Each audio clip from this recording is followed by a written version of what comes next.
Hey tea heads, this is Don from Mayleaf. You are never going to be able to taste this style of tea ever again. At least that is what the producers in Yunnan are telling me. This is the third iteration of our series of ripened purple teas. It started with Gem Juice Outlaw, for those of you who remember. Then it moved on to Bling Rock Kingpin, by far our most sold tea cake of all time by a long stretch.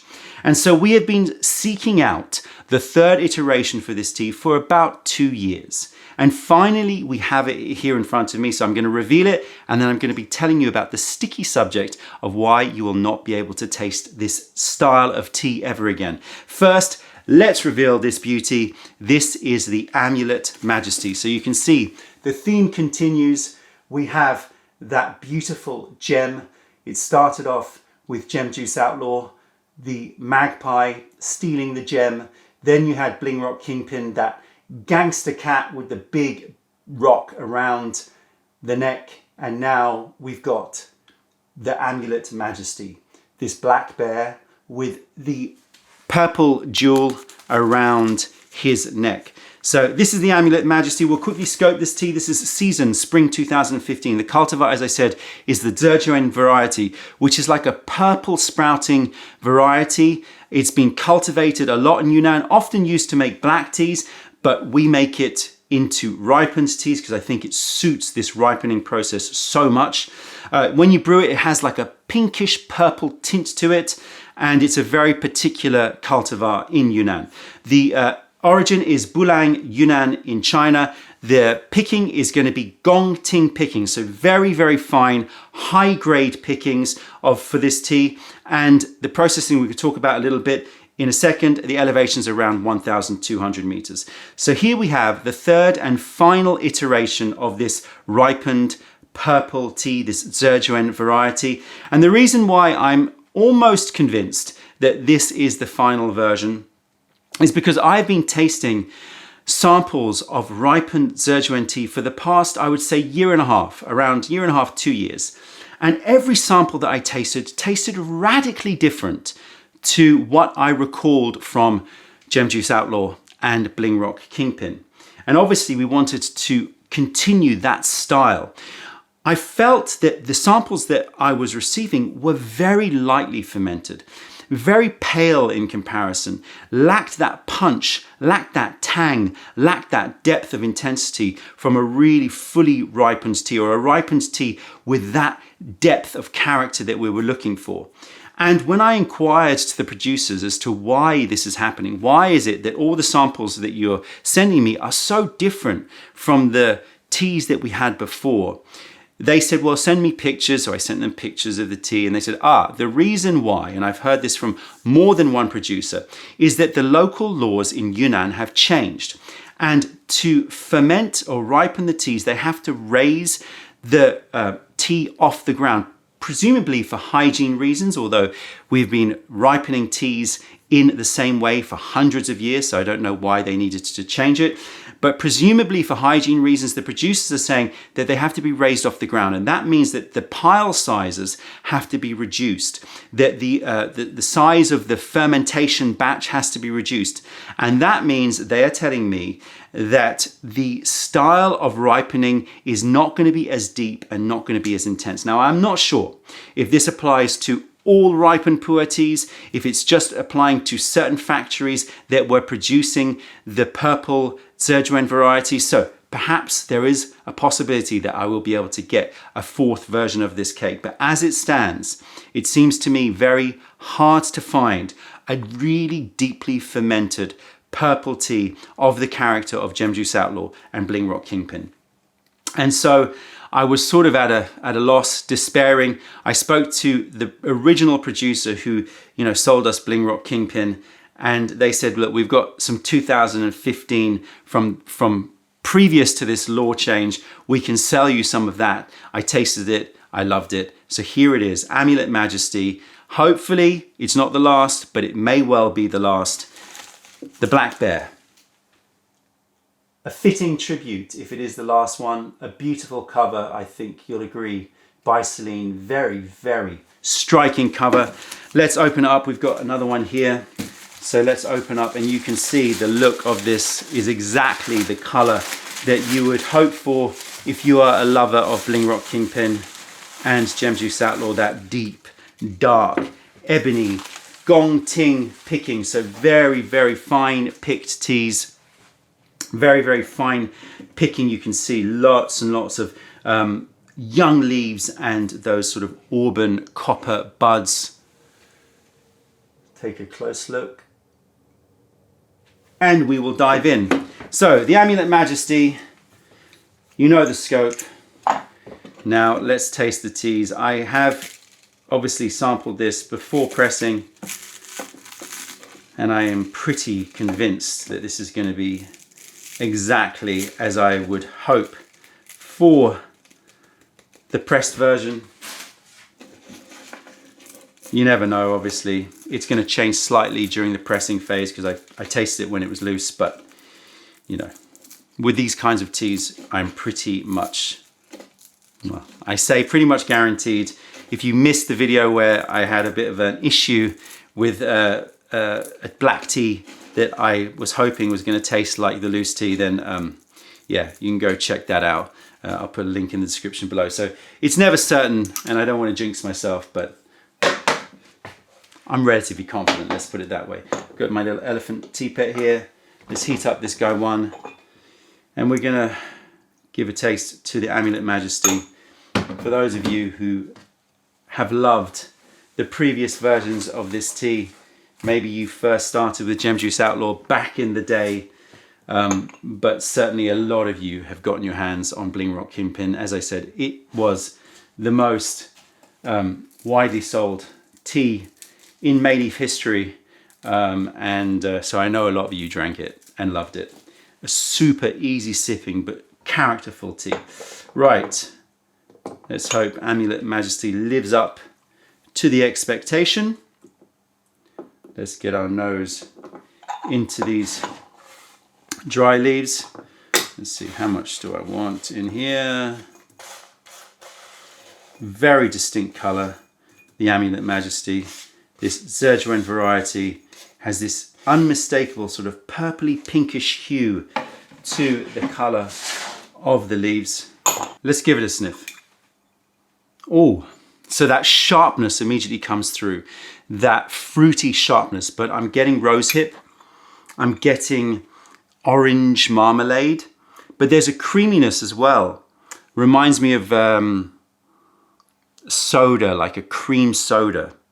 There's also a cocoa note, chocolate bourbon biscuits, or you know, the combination of the creamier note of biscuit with the chocolate and the orange reminds me of Jaffa cakes. If you live in the UK, or if you've ever had Jaffa cakes, yeah, Jaffa cakes, rosehip.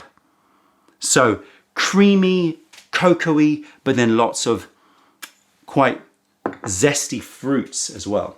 Okay, let's check the temp on this. Yeah, 83, so we're gonna let that heat up so we can rinse it with very hot water. I suggest brewing it pretty much boiling point for this tea. Great cover by Celine. Really, really like in your face. The bear has got a slight smirk, so not too austere, but definitely has got sort of royal portraiture about this cover, which I really, really like. Very different from, you know, the sort of more playful Bling Rock Kingpin and Gem Juice Outlaw, but still got that, you know, character about him, which the others had as well, a sort of cheeky character about him. All right, let's give this a rinse.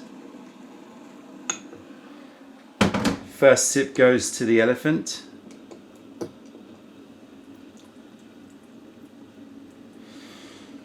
Okay, Amulet Majesty. Oh, wow. A nose full of creams and cocos. So I'm getting fudge. The fruit's still there, so imagine that the fudge is like studded with dried cranberries. Really impressive, creamy and fruity. That breadiness is there as well. like a cocoa brioche. So it's got that freshly baked, soft bun, soft brioche, bready quality to it, but laced with cocoa. Oh, it's gorgeous.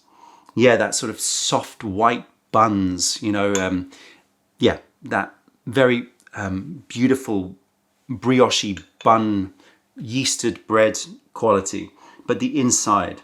I am getting still some of those fruits, the rosehip, the cranberry, the orange marmalade, touch of pomegranate, touch of blueberry.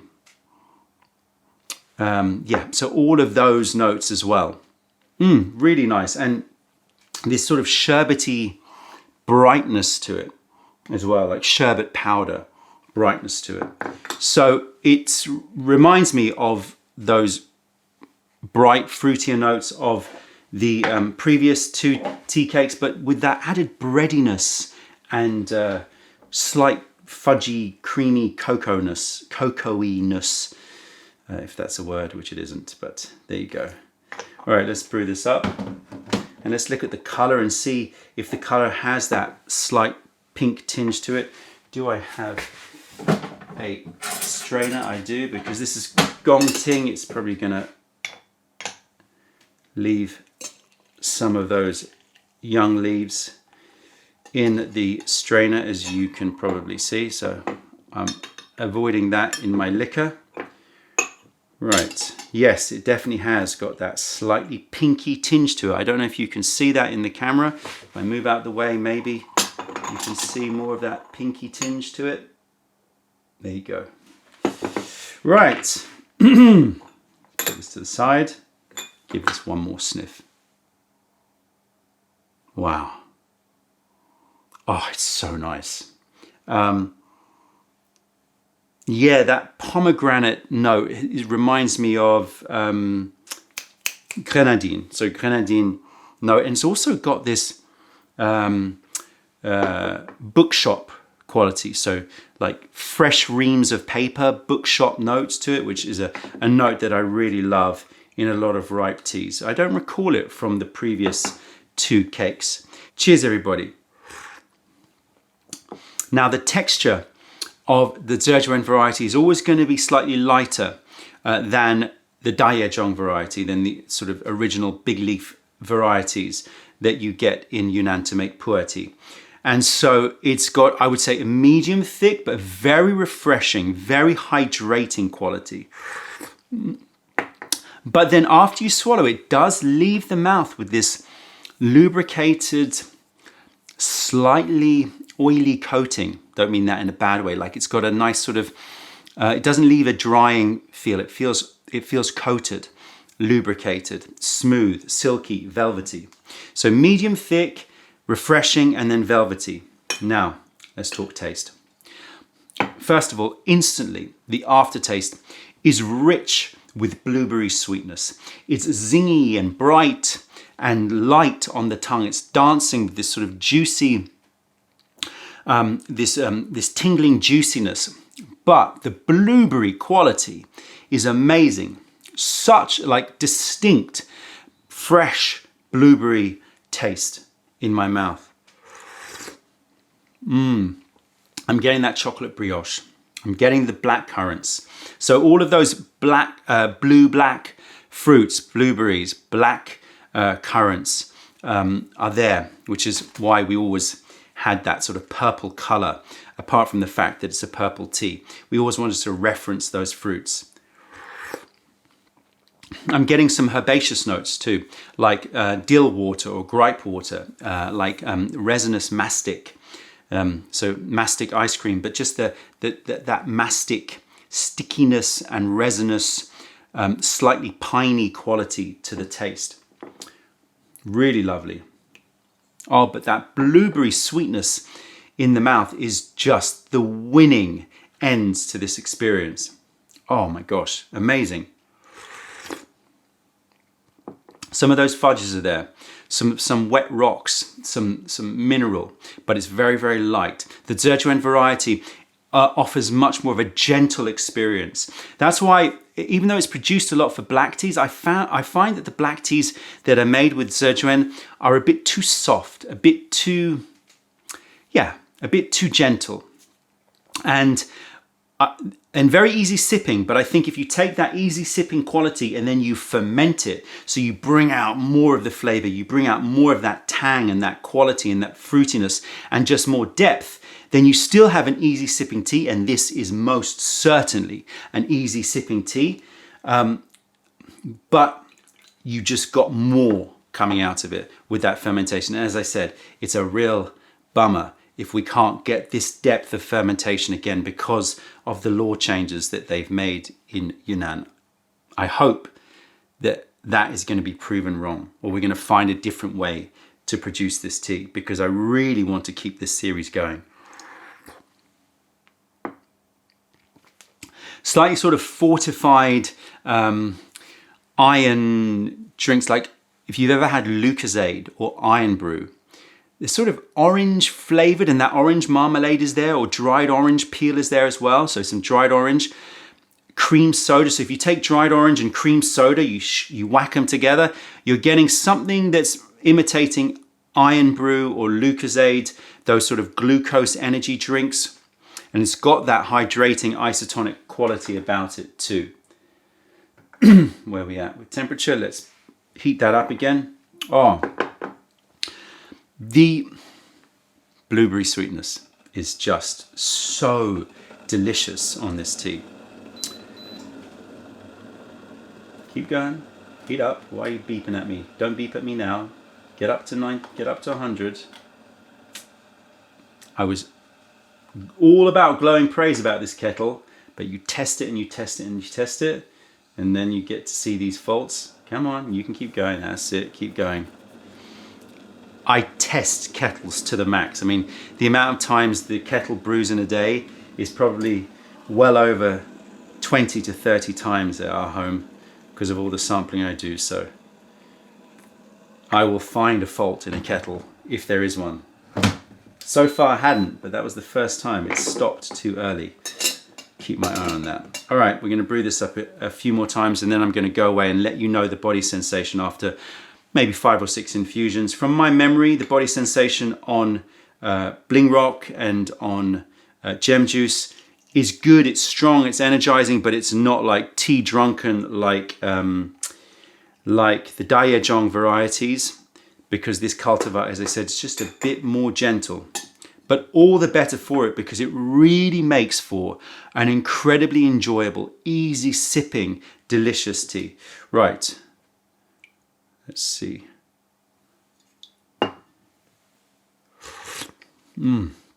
Liquor is darker. Texture is thicker. The sweetness coming out is not just blueberry. I'm getting like orange boiled sweets, boiled candies. I'm getting a starchiness like sweet bean paste. Like if you've ever had Chinese or Japanese pastries filled with that sweet bean, usually azuki beans or other red beans. So it's got that sort of carbohydrate sweetness to it, as well as the mastic, the gripe water, the blueberries. I would say the difference between this and Bling Rock is it's slightly less in that tang. So it's got a little bit less of the blackcurrant. It is there, but it's more like you tone down the blackcurrant and you replace it with more of a blueberry quality. For sure, the fruit here is blueberry. Wow. Such a dark liquor. Almost sort of intimidatingly dark, right? You look at that and you think, my gosh, it's like, it's so, that's the thing about those purple colors. When you mix purple color into browns or into blacks, they just become more dark looking, more black. If you ever want to make a black look blacker, if that makes any sense, then purple is always the key, like bringing in that real sort of coldness to it. But you're still getting this rim of sort of a chestnut, pink hued chestnut around the rim. A really interesting and distinctive shade in the liquor. Super dark, super sort of scary looking, but as soon as it hits your mouth, it's smooth, it's velvety, it's so easy sipping. Amazing, amazing. Okay, let me roll through some infusions and I'm going to come back with body sensation. This is my 6th infusion. You can see how dark this liquor still is. I have been surprised by this tea for 2 reasons. The first is the level of sweetness in my mouth is way more than I remember from Bling Rock and from Gem Juice. It's so unbelievably sweet in my mouth, and like birch water, agave syrup, blueberry sweetness, sort of herbal sweet, but just intensely sweet. The flavor profile has continued to maintain the same sort of levels of fudgy cocoa breadiness, some of those blueberries, blackberries, rose hips, but there's also the addition over later infusions of a bit more herbal, like Chinese herbal, a little bit more like of those dried orange peel, a little bit of sort of just some sort of vague Chinese apothecary herbal notes to it. Again, starchy like adzuki beans and sweet confection like that. Amazing. And the second thing that surprised me is the body sensation. Definitely more potent than I recall, although, you know, it's been a while since I've like had a really deep session with Bling Rock, but it feels brighter. It feels very like high and lively and bright. Not tea drunk so much, but very clear, very focused, very, as I said, high, light, bright, really lovely. A great tea to sort of perk up your day if you're feeling like you're flagging, or in the morning to sort of set you off on your day. I'm not quite sure how stimulating it is. I get the sense that it's more stimulating than you might think. So be careful if you're going to have this as a late night session. But just generally, it's just brighter and sweeter than I recall from previous iterations, although it still maintains a lot of the same qualities. Super easy sipping, soft, velvety, and got that, you know, fruity tang that comes with the Zhejiang. Tang maybe is not the right word. Fruity sweetness and slightly sort of zestiness, not sourness. Unstoppable. You could keep drinking and drinking. It's such an easy sipper. Smell, again, more of those herbal notes like the dried orange peel, a little bit of wet woods, and tons of that Iron Brew Lucozade orange soda note as well. Like, yeah, if you know, you know. If you know the smell of Iron Brew, then you'll know.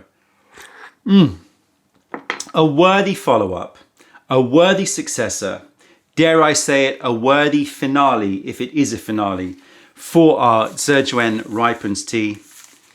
The Amulet Majesty is waiting for you if you would like to try. And just check out these tea leaves here. Super, super fine Gongting picking. They ain't messing around. That is really, really fine picking. Maybe put a little bit more than I needed to, but hey, first session, always got to go in with a bang. Amulet Majesty is out, available for your collection. If you're a collector of the whole series, then go grab it.